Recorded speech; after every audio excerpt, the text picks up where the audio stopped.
Here we are, Location Lux. I'm your host, Alan Canas, and here in Season 1, we'll be focused on what we're calling the Great Lifestyle Migration. On each episode, I'll be right here in San Francisco, Silicon Valley. Over the last few decades, we've witnessed a great migration for employment and technology development. As such, the need and demand for homes has been among the highest in the country. These migration choices are giving people an extraordinary opportunity to explore new locations, amenities, and lifestyle options. And that's why we're here. Location Lux. This week, we are going south of the border, where we are meeting my friend, Nick Fong, who is a top real estate agent in guess where? Baja, Mexico. Nick, thank you so much for joining us here today. Alan, it's my pleasure. Why aren't you down here in Cabo with me? You must tell us a little bit about you, who you are, your business, and where are you right now? Literally, I'm sitting in the house of one of my clients in a gated community called Pedregal. It's located on the Pacific Ocean, and Cabo San Lucas is privileged because we're at the tip of the Baja Peninsula. And for those of you that don't know, it's 1,000 miles south of San Diego, the Mexico-US border. And about me, I'm originally from Chicago. I have real estate, kind of a background. I studied real estate finance at the University of Illinois. Long story short, 20 years ago, I came on vacation. I met my wife, Rocio here, and fast forward a couple years of dating, we got married, and I've been here almost 17 years now. Wow, 17 years.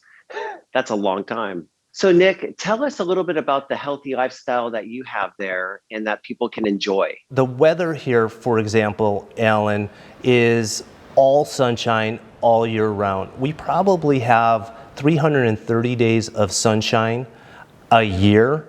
And so we actually welcome when it's cloudy. We welcome when it's raining. And as a result of that great weather, we have a lot of outdoor activities. And so when you're in a house like this one, Casa Vista Alegria, you're drawn to the outdoor areas. And so from a livability standpoint, things like going out on your mountain bike, going for a hike in the mountains, going in a boat, going deep sea fishing. I don't know if you knew this, Alan, but the largest bill fishing tournament in the world is held here in Cabo San Lucas every year in October. And so that's just an example of the lifestyle that you get here. And also, because we're really built around tourism, people are coming here to enjoy life, to have a good time, to go on vacation.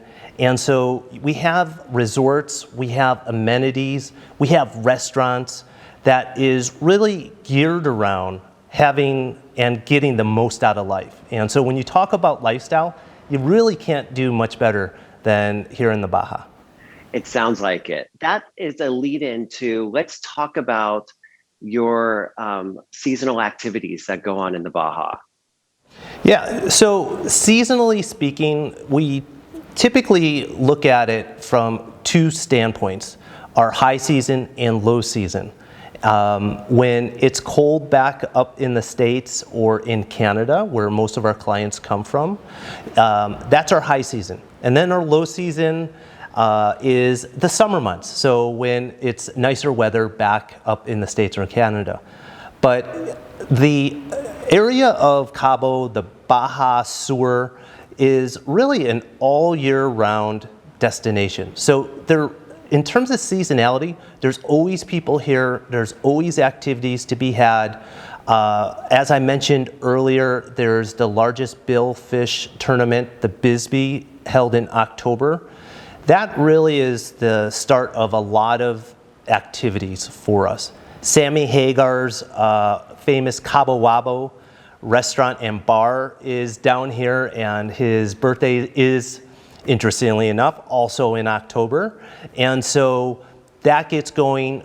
Our holidays, American and Mexican holidays, are real popular. So when we talk about the seasonality of our locations here in the Baja, whether it's Cabo San Lucas or the capital of our state, La Paz, and everything else in between.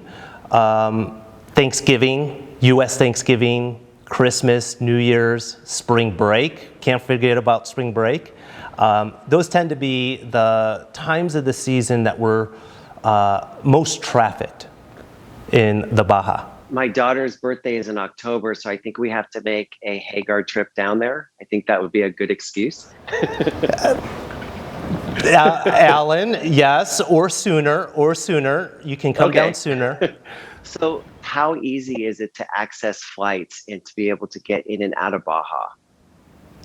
Alan, that's one of the things that the Mexico tourism, the resorts have done very well.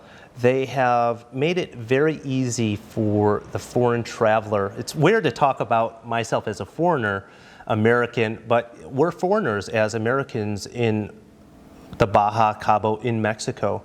And we have direct flights, dozens of direct flights from the States every single day, and common areas of hubs that fly in directly: Dallas, Houston, Phoenix, San Diego, Los Angeles, San Francisco, Chicago, where I'm from, Seattle, Vancouver.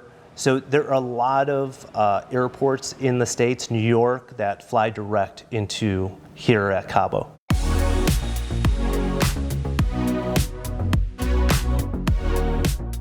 Nick, can you please tell us about the tax structures, that the tax savings that people can have when going to Baja? Wow. So this is where you're going to flip, Alan. So where I'm coming from in Chicago, Cook County, right, where you could pay over 2% of your property value in annual real estate taxes. Take a guess, Alan. What, as a percentage of the property value, we pay in annual real estate taxes? I'm going to say you pay a flat fee. A flat fee. Okay. So it's not a flat fee. It is a percentage of the property value, but it's 0.1% of the property value. So that $1 million home we sell to our client, they're paying on average $1,000 a year in annual property taxes. Wow. And income tax? Yeah. So I took your breath away with the low real estate taxes. In terms of income taxes, the income taxes for most employees, the employers pay the taxes for their employees so that they don't file taxes.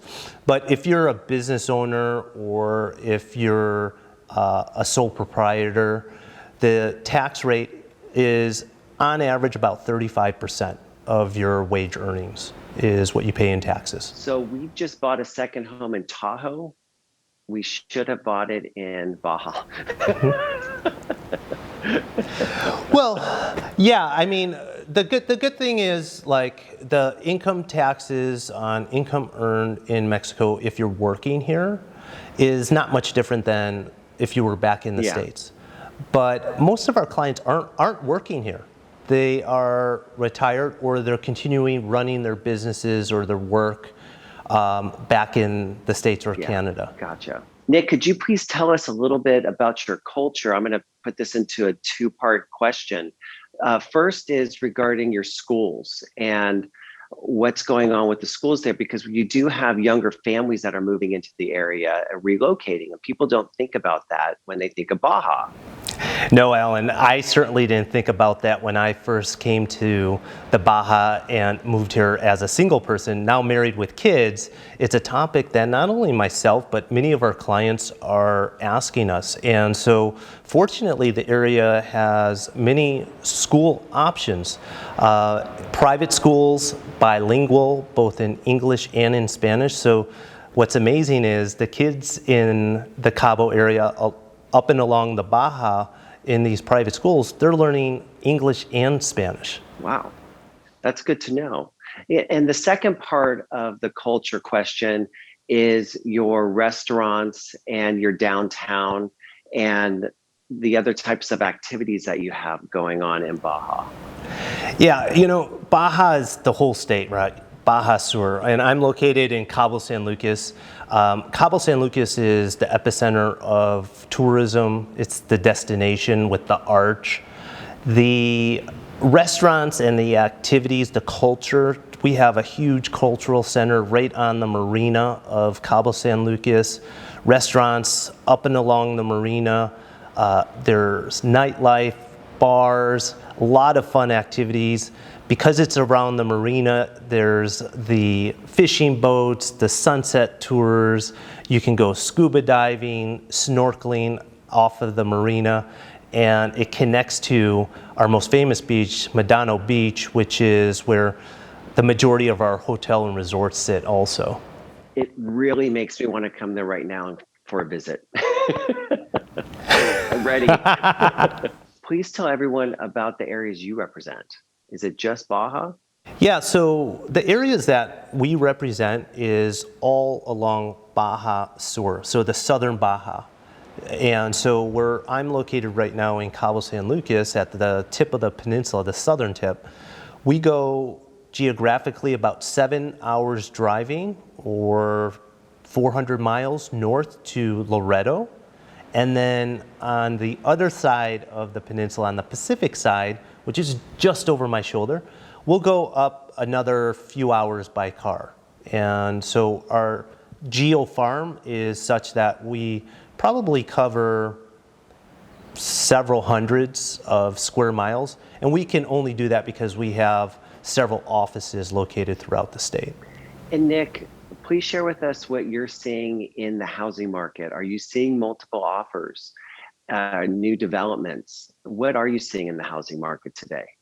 All the above. I literally was on a coaching call with one of my agents this morning where she's working with 2 clients wanting to make offers on the same property today. And so it's not like what it is in the States in the current market where every property is getting multiple offers and overbidding on the list price.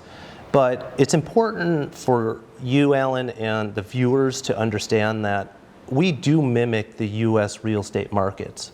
And in my experience being down here, we're delayed by 6 to 12 months. And so what you were seeing a year ago, we're just starting to see now. And it's so it's interesting because if you've ever seen that movie Back to the Future 2, it's literally I have a DeLorean and I can go back into the past and have the playbook as to what's going to happen here. And so a lot of new development, prices are on the upswing. We are running out of inventory.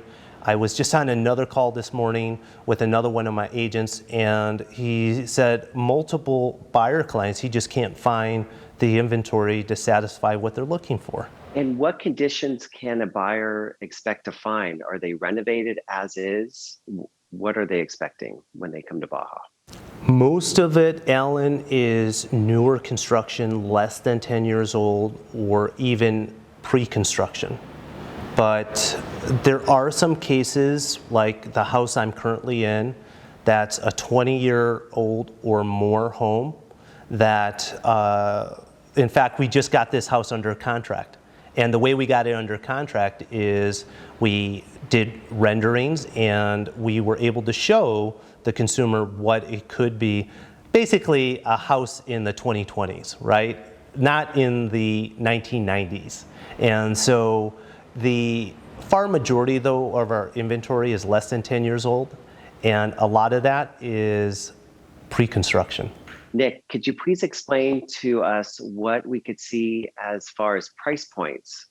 Yeah, so the good thing is, in terms of price points, we cater to the $50,000 lot buyer or the $150,000 condo buyer upwards of a $20 million oceanfront home.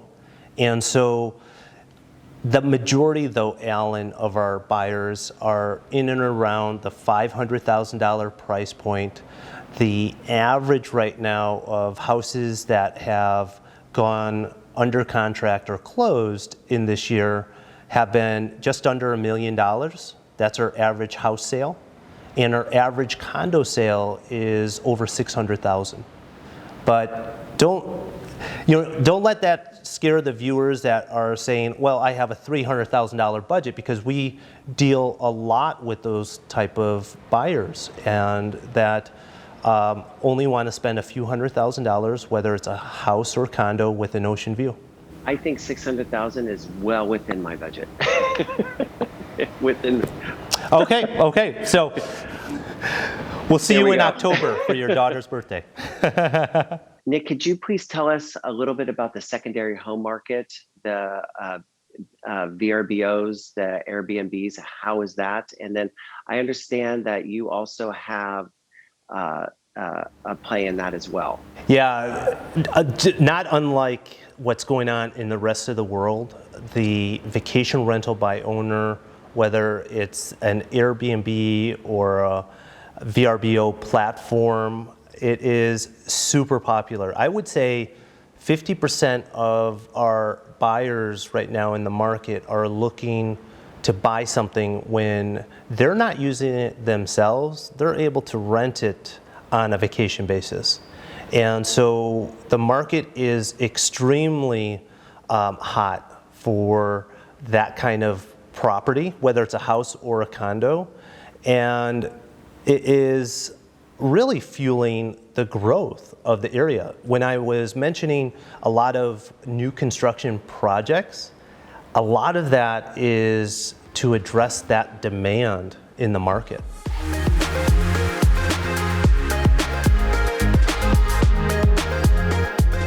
Nick, can you talk a little bit about what a buyer can find in appreciation over year after year? So what we have seen in our market, fortunately, in the last few years, appreciation probably in the double-digit percentages, over 10%. Historically, from what I've seen, is somewhere between 3 to 5% appreciation in the time that I've been here. But not unlike in the States, where appreciation is incredible, the same thing is happening here in the Baja, Cabo San Lucas, and surrounding areas. And just going back to what I was mentioning earlier, we mimic the US real estate market. So if you were ever wondering what's happening down here in the Baja, just look in your backyard. And if it's not happening down here yet, it will in the next 12 months. I'm expecting in the next 12 months for you to hit 28% appreciation, because that's what we hit first quarter. 2021. Oh my gosh. Well, my buyers this quarter are going to be super happy with that, for sure. Nick, thank you so much for joining us on this episode of Location Lux. Thanks, Alan. And I'm going to hold you to it. See you in Cabo soon. I will be there. You can count on it. All right. Bye for now.